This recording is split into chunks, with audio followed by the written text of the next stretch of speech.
Genesis chapter 30. When Rachel saw that she was not bearing Jacob any children, she became jealous of her sister.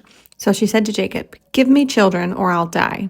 Jacob became angry with her and said, "Am I in the place of God who has kept you from having children?"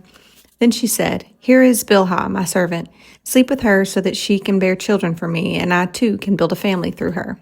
So she gave him her servant Bilhah as a wife. Jacob slept with her, and she became pregnant and bore him a son. Then Rachel said, "God has vindicated me. He has listened to my plea and given me a son." Because of this, she named him Dan. Rachel's servant Bilhah conceived again and bore Jacob a second son. Then Rachel said, "I have had great struggle with my sister, and I have won." So she named him Naphtali. When Leah saw that she had stopped having children, she took her servant Zilpah and gave her to Jacob as a wife. Leah's servant Zilpah bore Jacob a son. Then Leah said, "What good fortune!" So she named him Gad. Leah's servant Zilpah bore Jacob a second son. Then Leah said, "How happy am I! The woman will call me happy." So she named him Asher. During wheat harvest, Reuben went out into the fields and found some mandrake plants, which he brought in to his mother Leah. Rachel said to Leah, "Please give me some of your son's mandrakes." But she said to her, "Wasn't it enough that you took away my husband? Will you take my son's mandrakes too?" "Very well," Rachel said. "He can sleep with you tonight in return for your son's mandrakes." So when Jacob came in from the field that evening, Leah went out to meet him. "You must sleep with me," she said. "I have hired you with my son's mandrakes." So he slept with her that night. God listened to Leah, and she became pregnant and bore Jacob a fifth son. Then Leah said, "God has rewarded me for giving my servant to my husband." So she named him Issachar. Leah conceived again and bore Jacob a sixth son. Then Leah said, "God has presented me with a precious gift. This time my husband will treat me with honor because I have borne him 6 sons." So she named him Zebulun. Sometime later, she gave birth to a daughter and named her Dinah. Then God remembered Rachel. He listened to her and enabled her to conceive. She became pregnant and gave birth to a son and said, "God has taken away my disgrace." She named him Joseph and said, "May the Lord add me another son." After Rachel gave birth to Joseph, Jacob said to Laban, "Send me on my way so I can go back to my homeland. Give me my wives and children for whom I have served you, and I will be on my way. You know how much work I've done for you."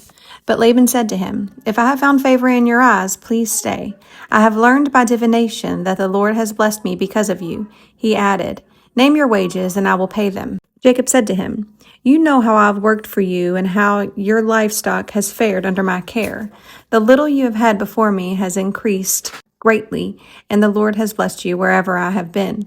But now, when may I do something for my own household?" "What shall I give you?" he asked. "Don't give me anything," Jacob replied. "But if you will do this one thing for me, I will go on tending your flocks and watching over them. Let me go through all your flocks today and remove from them every speckled or spotted sheep, every dark-colored lamb, and every spotted or speckled goat. They will be my wages, and my honesty will testify for me in the future. Whenever you check on the wages you have paid me, any goat in my possession that is not speckled or spotted, or any lamb that is not dark-colored, will be considered stolen." "Agreed," said Laban. "Let it be as you have said." That same day he removed all the male goats that were streaked or spotted, and all the speckled or spotted female goats, all that had white on them, and all the dark-colored lambs, and he placed them in the care of his sons. Then he put a 3-day journey between himself and Jacob, while Jacob continued to tend the rest of Laban's flocks. Jacob, however, took fresh-cut branches from poplar, almond, and plane trees, and made white stripes on them by peeling the bark and exposing the white inner wood of the branches. Then he placed the peeled branches in all the watering troughs, so that they would be directly in front of the flocks when they came to drink. When the flocks were in heat and came to drink, they mated in front of the branches, and they bore young that were streaked or speckled or spotted. Jacob set apart the young of the flock by themselves, but made the rest face the streaked and dark-colored animals that belonged to Laban. Thus he made separate flocks for himself, and did not put them with Laban's animals. Whenever the stronger females were in heat, Jacob would place the branches in the troughs in front of the animals, so they would mate near the branches. But if the animals were weak, he would not place them there. So the weak animals went to Laban, and the strong ones to Jacob. In this way the man grew exceedingly prosperous and came to own large flocks and female and male servants and camels and donkeys. Chapter 31. Jacob heard that Laban's sons were saying, "Jacob has taken everything our father owned and has gained all this wealth from what belonged to our father." And Jacob noticed that Laban's attitude toward him was not what it had been. Then the Lord said to Jacob, "Go back to the land of your fathers and to your relatives, and I will be with you." So Jacob sent word to Rachel and Leah to come out to the fields where his flocks were. He said to them, I see that your father's attitude toward me is not what it was before, but the God of my father has been with me. You know that I have worked for your father with all my strength, yet your father has cheated me by changing my wages 10 times. However, God has not allowed him to harm me. If he said, the speckled ones will be your wages, then all the flocks gave birth to speckled young. And if he said, the streaked ones will be your wages, then all the flocks bore streaked young. So God has taken away your father's livestock and has given them to me. In breeding season, I once had a dream in which I looked up and saw that the male goats mating with the flock were streaked, speckled, or spotted. The angel of God said to me in the dream, Jacob. I answered, Here I am. And he said, Look up and see that all the male goats mating with the flock are streaked, speckled, or spotted.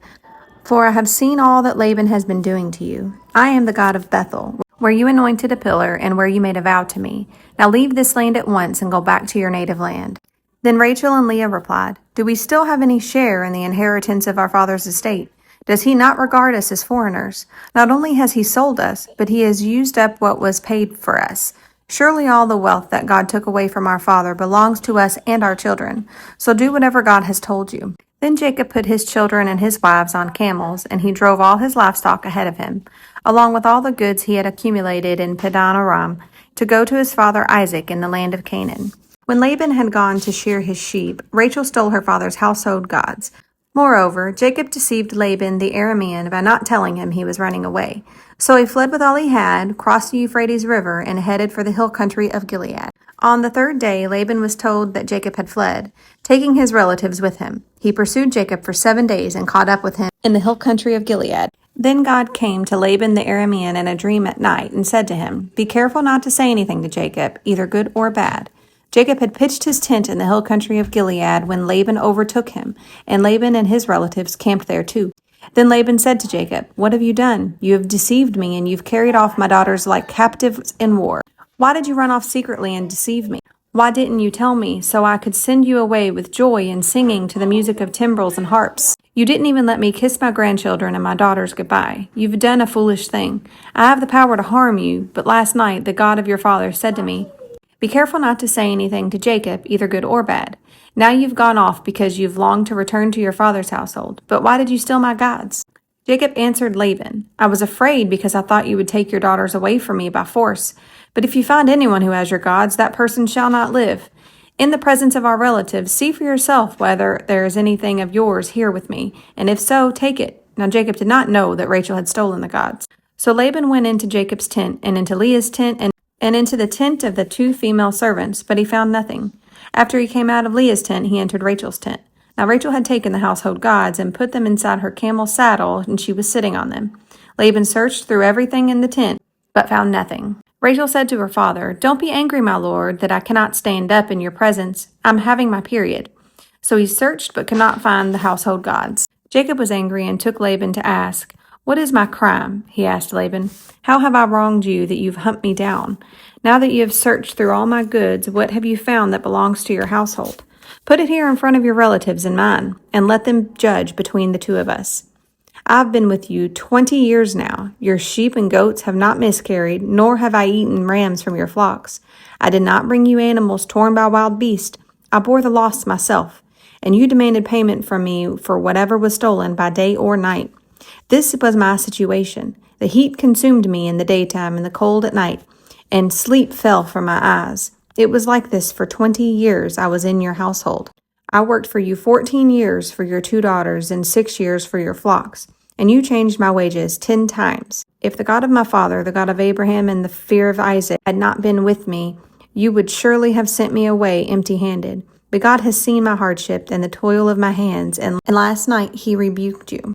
Laban answered Jacob, The women are my daughters, the children are my children, and the flocks are my flocks. All you see is mine. Yet what can I do today about these daughters of mine, or about the children they have borne? Come now, let's make a covenant, you and I, and let it serve as a witness between us. So Jacob took a stone and set it up as a pillar. He said to his relatives, Gather some stones. So they took stones and piled them in a heap, and they ate there by the heap. Laban called it Jagar Sahudatha, and Jacob called it Galeed. Laban said, This heap is a witness between you and me today. That is why it was called Galeed.